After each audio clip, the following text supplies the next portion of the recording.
Welcome to Learning to Glow, a show about wellness, skin health, and self-development. I'm your host, Jess. I'm a mom, entrepreneur, and skincare expert. I'm so excited to share tips on how to achieve healthy skin and bring amazing guests in the field of health, fitness, aging gracefully, and personal growth. Let's explore all different ways we can take care of ourselves as women, both inside and out, to truly shine.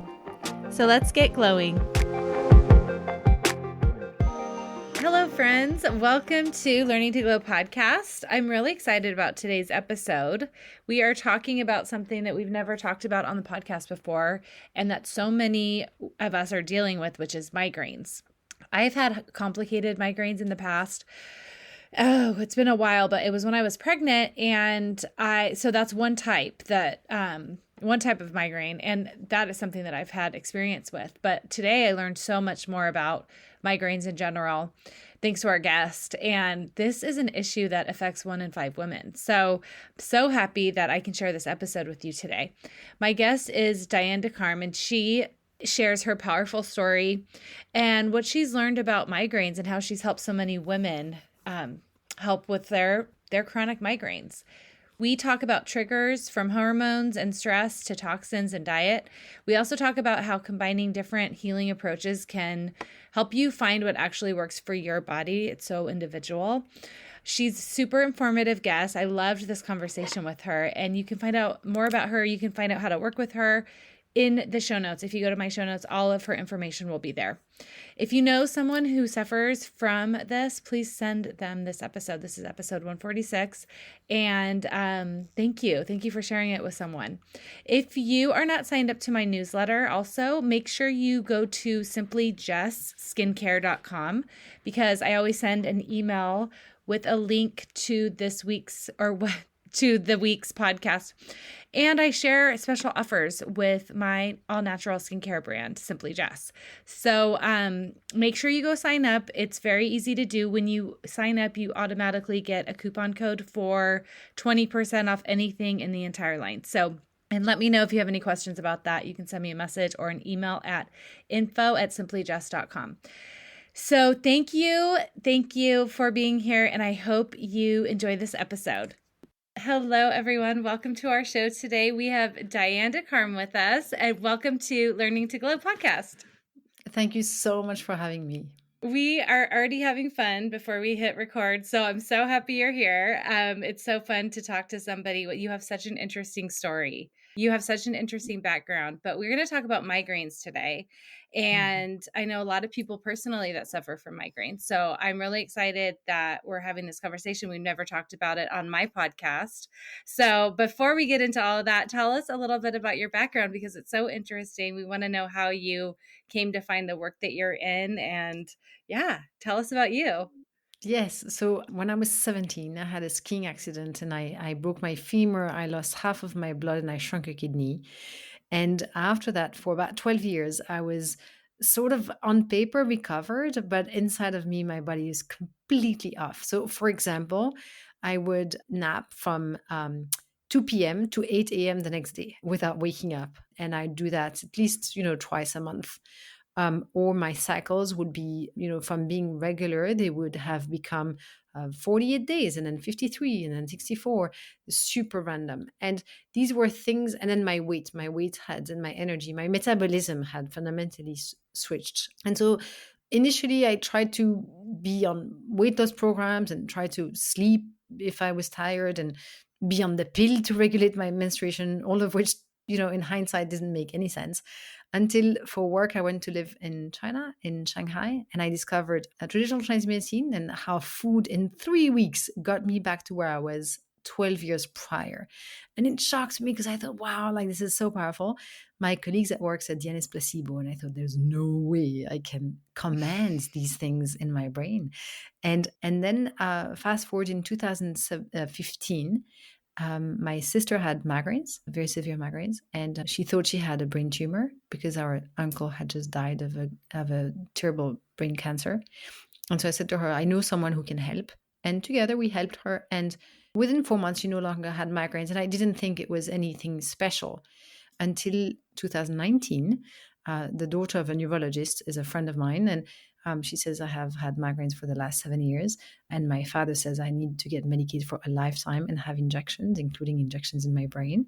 And I Mm. said, look, I'm so sorry to hear that. I didn't know you were suffering from migraine. I'm so sorry. You know what? Turns out I've helped my sister. You live in China. Let me just try to help you for 6 months.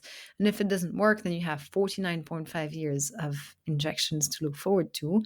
But now, really, like, it just sounds so scary what you're going to have to go through. Can we try, something else? And just on weekends and in between WhatsApp and WeChat, we sorted out. And after 4 months, she no longer had migraines. And I thought, hold on, that's just so bizarre. I would understand, why maybe a doctor would overlook her case, but I do not understand why her father himself would not tell her what to do. And I think it's with all of that naivete and that beautiful heart and intent that I started to help a few friends and family, and some with successes and some not. And I could not always understand why. And then with extreme, relentless resilience, love, care, kindness, committing to every single person that I was coming across, that we managed to create Migraine Heroes and create a solution that is completely natural to allow women to glow again. When you have migraine every single day and that life is taken from you in the most profound ways, your relationship, your work, it's just awful. And having that glow on your skin, but also in your energy, in your mind, the hope, the joy, the presence, the saying yes is really what drives me every day. Everyone wakes up for a different reason. That's why I wake up every day. Oh, and have you ever personally had migraines? So migraine, you need a genetic predisposition, and I'm not, genetically predisposed. I think if I had been after that skiing accident, it would have been a disaster because in addition to all of the medication I received for the accident, I would have been medicated for migraines as well.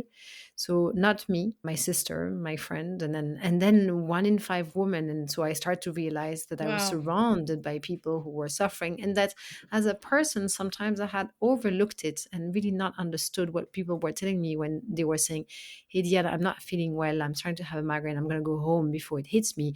I would not completely understand what they meant. And now I do. Wow. Yes, I've had them myself, and I have some of my really good friends that have them. And I think the frustration that I hear and that I felt was what is causing this? Like the unknown of like, why is this happening? And I didn't know there was a genetic predisposition. I want to break down this a little bit for people who are listening who might suffer from this or have loved ones. And I didn't know it was 1 in 5 women either that that's a huge amount, and they're Huge. terrible. So Absolutely. they're terrible. So what are some of the core reasons or root causes that one would have, say, they have the genetic predisposition, but what would be some of the reasons that they would actually start having the migraines? Yeah, that's a wonderful question. According to the West, you have migraines because you have a genetic, what is called neurological disorder. Yeah. However, the West does acknowledge and says, look, because it's genetic, it's 5% of boys and girls. However, something quite uncanny happens is that the incidence is going to triple to quadruple for women at puberty. So we go from 5% of girls to 18% of women. Even in the US, we're talking about 21% these days. And then it doubles again around perimenopause if you take into account brain fog, dizziness, vertigo, in addition to migraine and headaches. Mhm. And the West says, look, we're not sure why. And the reason why they say that is because they say, well, from a hormonal perspective, we can see that hormones do play a role in migraine, but they don't justify the delta. Not everything can be hormonally explained. So essentially, if you dig deep into the science, you hit a wall that says, we're not sure. Now, it's quite fascinating. So there's really an element of genetics and then an uncertainty. In the East, what they did is because they would follow families for sort of hundreds of years at a time, right? So you would have, generations of doctors meeting generations of families. They could see there was a family component and inheritance in the constitution. However, what they realized is if you manage to tackle the root causes of other symptoms and of the migraine disappears. And so what they realized is the migraine is like a fire alarm. It's not the fire itself. And if you manage to read what the fire alarm is saying, meaning is there smoke because of a few candles? Is there like a towel burning on the stove? Or is there, I don't know, a fireplace getting out of control? And if you manage to just distinguish that, then not only the symptoms go, the migraines go as well. Yeah. Yeah. And fast forward in Western science, Dr. Elizabeth Loader from Harvard Medical School has written a paper in 2002, and she talks about why would it be genetic if it's a fifth of women, right? Like you think about it, it's like, well, could a fifth of women have a neurological disorder and be cuckoo because Mother Nature decided why not? That doesn't make sense. And so she's challenging the science community and challenging and posing a question: what would be the genetic advantage? Well, you can predict the weather. Well, you can say this is intoxicating, even though everyone does it, it's probably not good. Well, you can say the situation is too stressful. And so that people with that genetic advantage were able to survive more, to listen, to have to listen to their body more. And so she also talks word for word, migraine is like a fire alarm, probably not the fire itself. Mm. Yeah. Yeah, that's tough when you're because you were able to help people with like kind of combining the Western and the Eastern, but a lot of people here, they're like just Western medicine. And I have had a neurologist like that. There's no, there could be triggers, but we don't know why. There was a lot of like, we don't know for sure. So when you are talking with people who have chronic migraines, or even migraines just like once in a while, they don't have them every day or anything. Do you see that some of them have certain things in common? Absolutely. So, first of all, I want to acknowledge that indeed, if you have a sample of one, right, if you just analyze your own body, this is incredibly difficult. Incredibly difficult. I've been doing this since 2019, every single day now with the team. And we're still discovering, I would say, 80 to 90% of the profiles and migraine patterns we've seen and we master in many ways. We're still sometimes discovering something new because it's incredibly complex and the body is incredibly complex. So if you have a sample of one, it's incredibly difficult. In the West, what we're going to try to do is we're going to mute the pain. And so this is where it's difficult. Indeed, when you only access the West, you obsess with let's mute it, such as if it was irrational. Now, let's take an example for a minute and say you damage your knee. You hurt your knee, you broke it. You go to the doctor and you say, my knee hurts. What if your doctor was saying, great, here are some painkillers, go back home? You go back home for a month and you take the painkillers and it kind of hurts less, but you also can't really walk. So you start to have, you limp, like you start to have things in your life you can't do. Let's go, mom, for a run. Well, I can't run. So and then you go back to the doctor and you say, hey, it hurts again, or maybe more, or it's more inflamed than it used to be. And he says, okay, here's more or more strong painkillers. And you might say, thank you very much. That's really kind. And you go back home, but the situation doesn't really improve. And at some point you say, hey, we're going to do something else than kill the pain, right? Like at some point we're going to tackle the root cause of my knee problem. And I'm and this is where it's very difficult because in the brain is a massive connection of a lot of different parts of the body. Now, I am advocating to go to the doctor. You need to get diagnosed properly. You need to do the MRI, the CT scan. You need to know that it's not something else. It is important. It's very rare that it's something else, but it has to be addressed. It has to be known. Now, if this is, it is migraines and you know how much you suffer, then hammering it with medication actually makes it a lot worse. Oh my gosh. Oh, that's tough. Yeah, it's really tough because initially it can be, look, the story will be different for everyone, but it could start like in childhood. I had a couple of headaches, or I started this job, I had a few headaches and migraines, and I started to medicate over the counter a little bit, and then I upgraded to stronger medication. Then it wasn't working anymore. Then I started to take 2, 3, 4 at a time. And then I had to go to the emergency room one day and they gave me a medication cocktail. And over time, if you think with your brain, over time, what happens is you take painkillers that adds toxins on your liver. Now, your liver as an organ and as a system has a privileged relationship with your brain.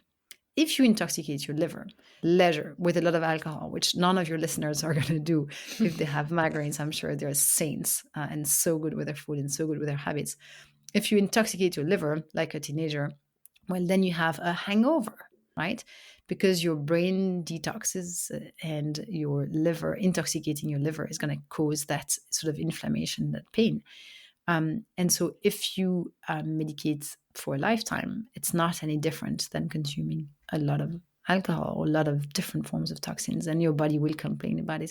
Now, this is quite well documented in Western science. It's called medication overuse headache or rebound migraine. This is documented for over-the-counter medication and triptans in the data, and we have 60,000 trackers. We have just so many, so much data of different people, different ethnicities, different parts of the world. What we see is overall, the more you take toxins of any kind and of any forms of medication, the more you will have your brain expressing a complaint that there is toxins and inflammation and that it needs to stop.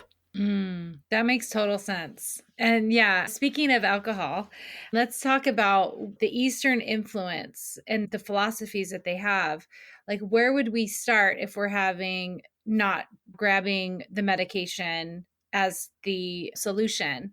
But what are you helping your clients with in the beginning when you're like, okay, this Yeah. is an issue and this is something that like I'm interested in trying a different way than what I've been offered in Western medicine? Yeah. In order to understand what your brain says, you can start by listening what your body says too. The migraine can be so strong and so taking over your life, like takes the way, the joy, the relationships, the dates, the weddings, the social events, the work, that it becomes all encompassing and that's all you see.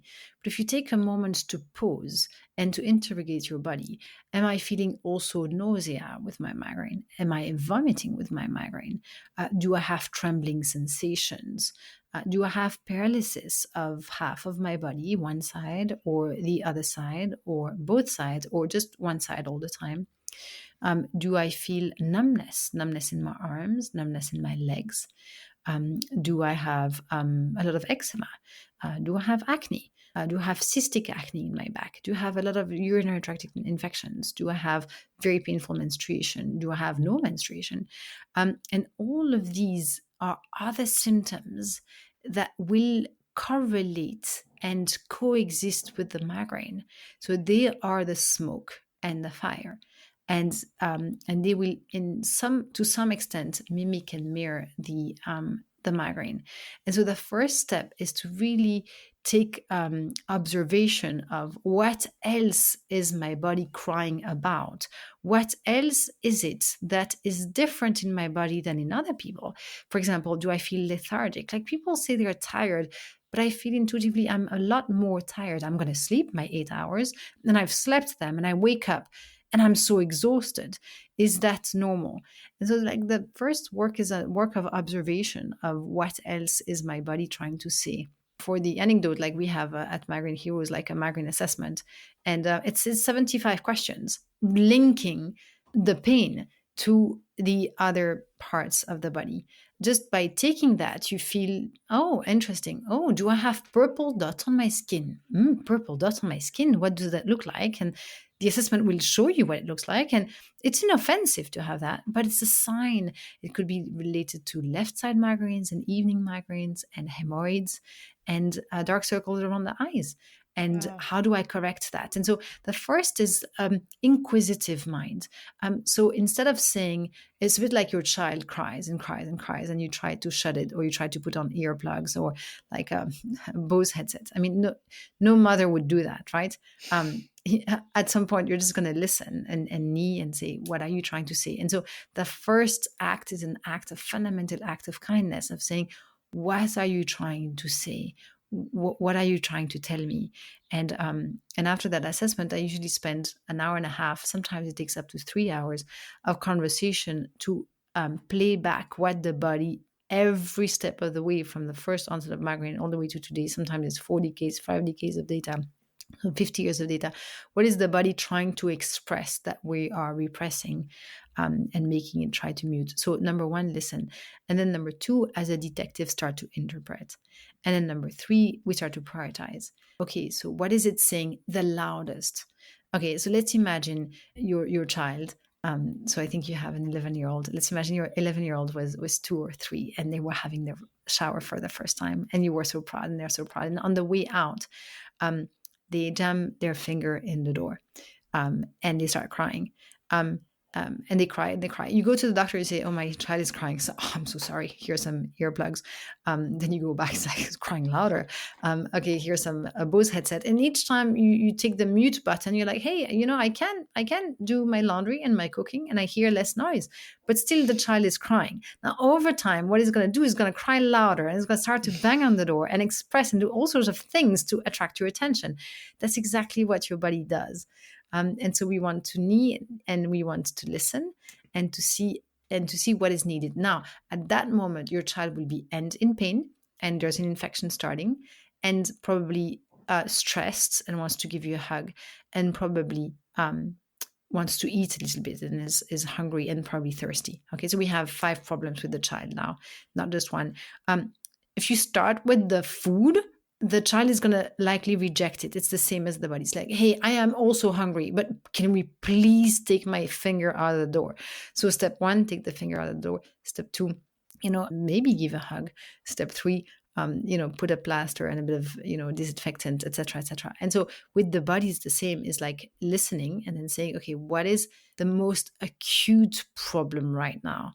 What is it that if I don't tackle it, you're really stressed because something's coming up? I give you an example. We had a woman with massive migraine during her menstruation.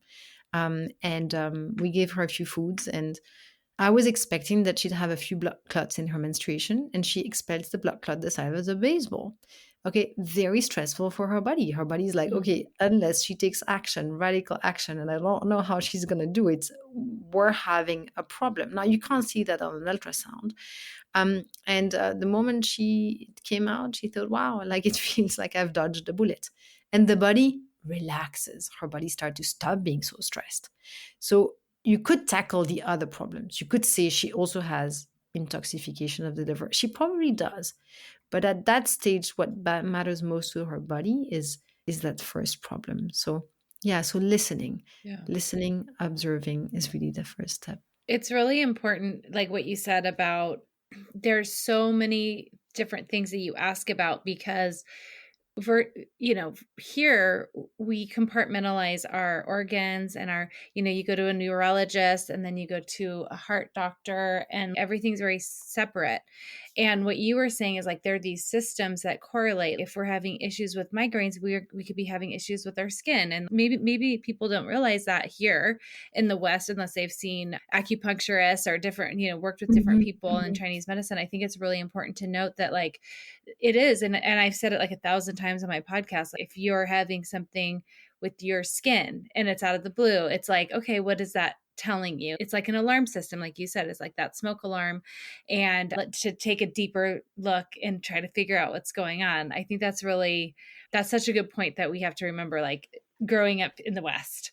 And then I was going to ask you, and I feel very grown up in the West. I come from a family of doctors, and as a kid, I tended to be the one with the purple lips and the one, sick often, the one with the bronchitis and the ear infection, etc. Nothing dramatic, but always, having to pop an antibiotics or a pill of some kind, and without understanding, then my parents would say, my mom would say to my dad, "It's your genetics," and my dad would say to my mom, "It's your genetics," and I was like, "Thank you, it's my body," and my body's fine. I'm like rocking it now, like it's completely fine. You just need to know what do you fuel the engine with so that it works.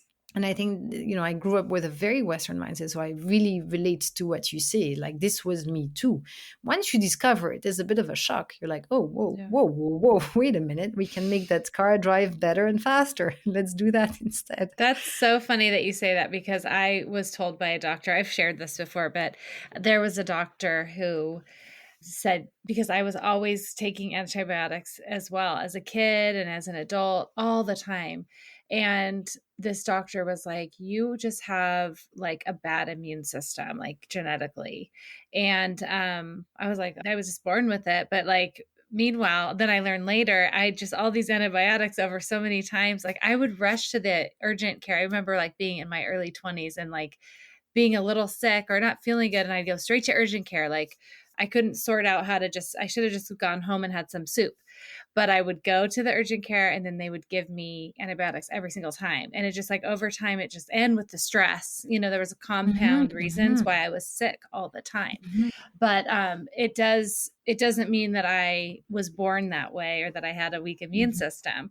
But I wanted to ask you before we go on, because I want to talk about something. You did mention food for a minute, but I want to talk about that in a second. You mentioned like there's so many different ways migraines present. Like you said, some people get it during their period or Mhm. during their cycle. Some people get the evening migraines. Um, that just all about what type of underlying issues, like how it presents? Like, have you heard of complicated migraines, like where there's people have the visuals and the auditory, like there's just a lot of things going on with that. Like, tell us a little bit more about like the variety of migraines that people experience. Yes, absolutely. So the migraine can follow different patterns. They can follow, and sometimes no pattern. They can follow. I always have migraines before my menstruation, sort of a PMS pattern. Some people can say I always have migraine the first day or a couple of days into my menstruation, or they can say I have migraines after my menstruation, or they can say I have them 2 weeks out of four, and it's just PMS during and after, and they see it as one lump thing. But these are different messages and different imbalances that are going on. And can also be at ovulation. So we have like really different moments in the cycle that will reflect different types of problems. So if it's during my menstruation, there's probably something stuck in my uterus, like some form of cyst, fibroids, unwanted tissue. There's a lot of very natural ways Mm. to remove that. If it's at ovulation, it's probably something related more to my ovaries, and then we're in the kidney system. And so I'm also likely going to have more migraines when I'm stressed, either during the stress phase or each time I get to relax, bam, it tackles me. Yeah. For some people, it will be triggered by more digestive things. Some people might, because of a history of antibiotics, have very weak biome and therefore weaker gastric juices and be a bit more triggered by things like gluten or have a bit more food sensitivities. They can also be triggered by and this is where the Migraine Heroes podcast helps because we go through all of these one by one. But for example, one of the things I've learned during the podcast is avocados, while super healthy food, will release the histamine in mast cells. So if you have a lot of allergies and a lot of sort of mushy biome, a lot of mast cells, candida, etc., avocado will be a trigger. No one's going to tell you it's a trigger because it doesn't. It feels like such a healthy food, but it's going to trigger a chemical reaction that's going to trigger a migraine. And then you have the cycle can be one. You can have a daily cycle, so it can be that every single day I wake up with a migraine, or the migraine wakes me up. It can be every day at noon. It can be every day in the afternoon. It can be every day in the evening. And so all of these will correspond to different imbalances. Like if it's in the morning, it's a more of a chi deficiency, although you can't act on it immediately. You'd have to fix a few things before. And if it's in the evening, it might be more of a yin deficiency that is dominant. And then you can have them with seasonality. During the summer month, when it's really, really hot, it's going to consume a lot of your energy to cool down your body, and you're going to start to overheat. When the body overheats and there's a bit of inflammation going on, it's going to accentuate that inflammation. So cooling it down, you will feel that even though you have migraines throughout the year, that time of the year is just more acute, and you kind Mm. of know it. But when you look at the data, it might not be so black and white, because maybe also in the summer you don't have the stress of work, and so you start to have intuition. But when you look at your data, it's really hard to interpret. And so in the Migraine Heroes app, that's what we try to help you do, is help you look at these patterns, but overlay them. You might also notice some foods will trigger you, like wine or cheese or chocolate. But you're like, but not always. Like usually wine's a trigger, but sometimes I can get away with a glass of wine. Why? Well, it's going to depend on your timing of cycle. If you have a glass of wine during just before your menstruation, chances are you're going to have a migraine because your liver is already overloaded before your menstruation. Whereas if you have it mid-cycle, it might just be fine. Yeah. And if you have it with a lot of stress at work, and if the barometric pressure of the weather is also changing. And so it's all of these imbalances that make your threshold, how fast you have your migraines, lower. So it means you reach your fed upness of the brain, your alarm system, faster. You make the smoke sensors more sensible, more sensitive. And if you solve these imbalances and you solve for the cleanliness of the house, then it's just going to be much easier for your body to live with a little bit of alcohol, to live with a little bit of toxins, etc. Because the slate is clean. It's a bit like if your house is on fire, at some point everything will be burning down. It will be really hard to find what was the source of the fire initially. It will require quite an inquisitive mind to find it. But once you do, it's like you unpeel it like an onion, layer by layer, 2 layers at a time, until you're like, welcome back. And here comes the glow that Jess is talking about. I see why working with somebody like you is important, because not only is everybody different, there's so many layers to it. There's also what day of the cycle, what's your stress? Like there's so many individualistic factors to this, and trying to diagnose like what is really causing this. And there are so many, I didn't even know this, like so many different types of migraines and like so many different ways. Is there something that is just kind of across the board a no for people who tend to get migraines? Yeah, I think the biggest no of your brain will be toxicity. So as a woman, we give life. Okay, you're gonna generously receive one cell, and with that one cell, you need to be able to produce a child. In order to do that, you're gonna share blood. You're gonna decrease your blood times 1.5. Increase it, and that's gonna make you produce the child, like come back to life. Yeah. And so at all times, your body will want the blood clean. Now, to achieve that, you have your liver system to keep it clean, and you have your menstruation. You're going to lose 23 to 28 liters of menstruation. That's almost half your weight in menstruation. Why the body would do that is just to keep everything really clean. So the one thing that's the first thing that usually the body will complain about is toxicity. Toxicity will come from toxins in your house, detergents, etc. It will come from toxins in cosmetics, but it will also sometimes come from toxins you take voluntarily when you medicate. Now, medicating is important. I'm not advocating not to medicate.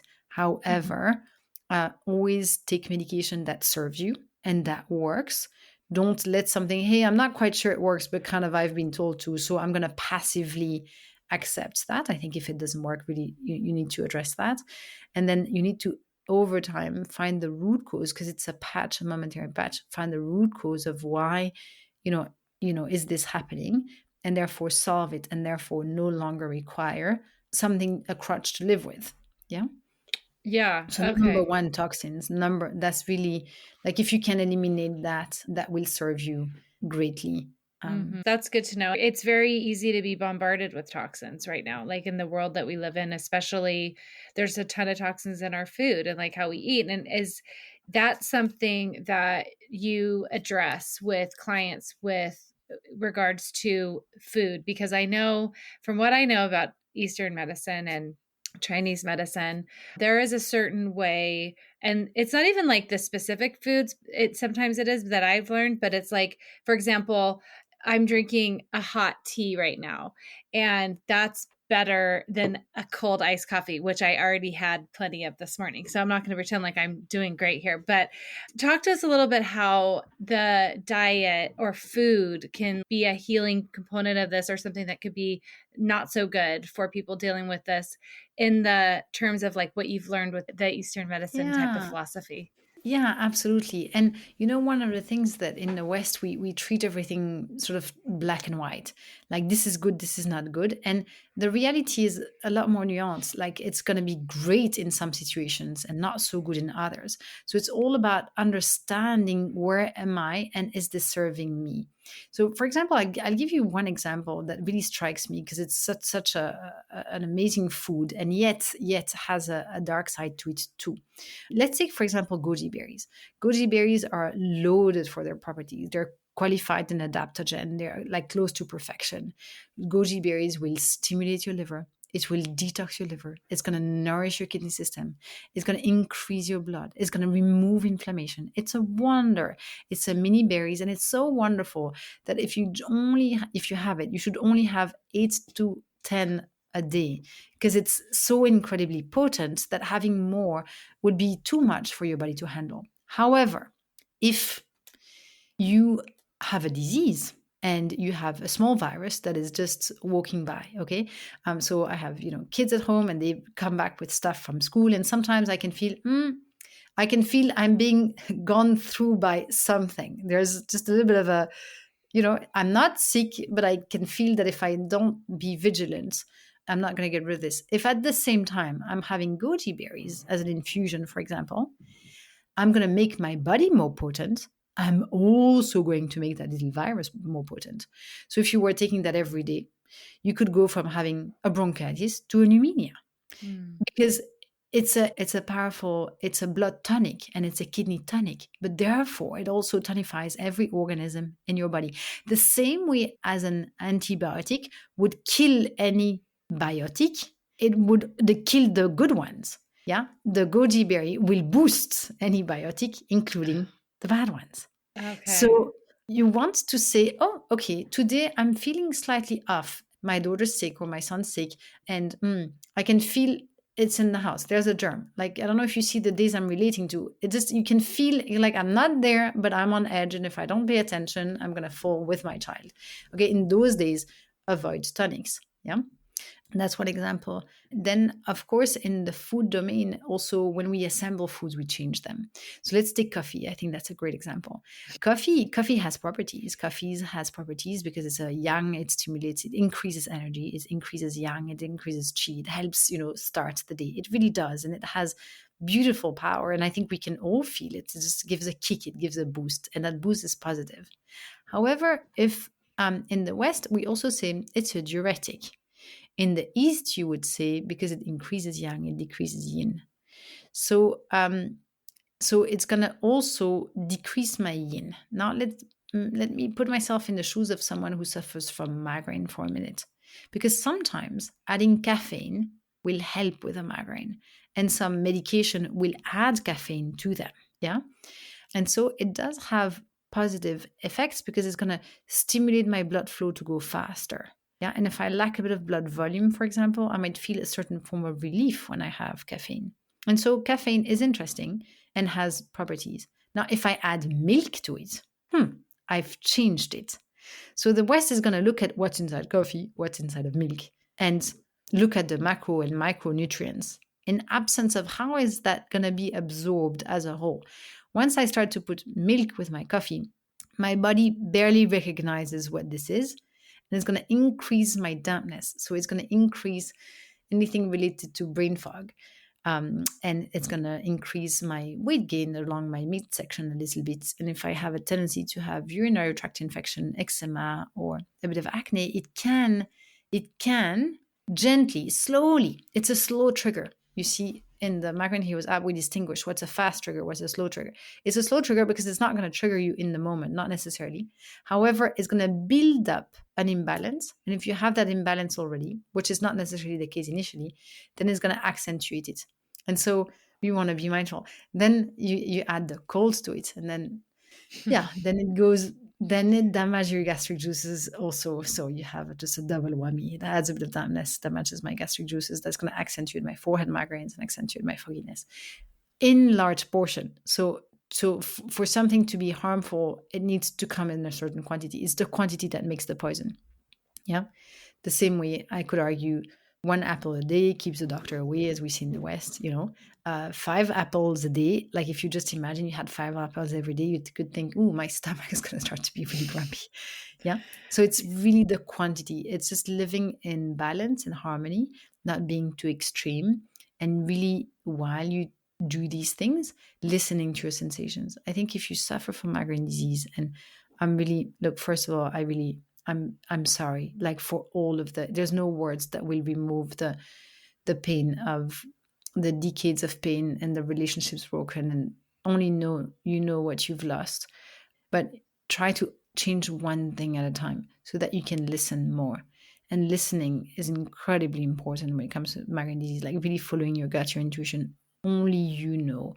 And your body is the boss. Your brain is right. And it's always right. It doesn't have defects like that. Oh, today we're in pain. Yeah, just because we decide to laze around, and yeah, we're just going to send you a signal, but ta-da, it's a wrong signal. No, that doesn't happen. The same way, if your knee hurts, it's because there's a knee problem. And if it doesn't hurt, there is no problem. The brain is just the same. Right. I have a question that is a little off topic, but it relates. After you had your accident and then you moved to China and you started learning about all of this, you had such a breakthrough in your health, Mm-hmm. and you, in so many different ways. I mean, you even mentioned your weight. Now, Mm-hmm. was that because your systems were balanced and it was like things were flowing? Was there certain things that you took away? Because that's another thing that we talk about on the show that a lot of women, especially in midlife, are dealing with, is like this, okay, now I have this weight gain and it's like nothing I Yeah. can do can get rid of it, and I've done nothing different. And also you're from Europe, which has a lot cleaner food than we do in the US. Mm-hmm. I have people all over the world who listen to my podcast, but Mm-hmm. mostly United States. And Mm-hmm. we don't get the quality of food that is Yeah. available in other countries, especially Europe is so strict with what they take. Yeah. And when I was in Europe, I was in your home country this summer, and I just couldn't believe how good I felt from the Mm-hmm. food. And I know Mm-hmm. that I've been seeing a lot of things, right? Especially, it's funny, right before this week, I've been seeing on social media a lot of like Japanese breakfast is trending, and like eating Mm-hmm. miso soup for breakfast. And Mm-hmm. I'm like, well, that is such a good idea. Like, Mm-hmm. so I'm throwing a lot at you, but like I see other cultures other than here, we do things different. Absolutely. And how do you blend Absolutely. your Absolutely. European diet And, versus and before anything, I will acknowledge that I lived in Boston for 3 years when I was highly unwell. And so after my accident, I was still not on my feet. And I was due to be engaged or to be in a wedding dress that I needed to fit in.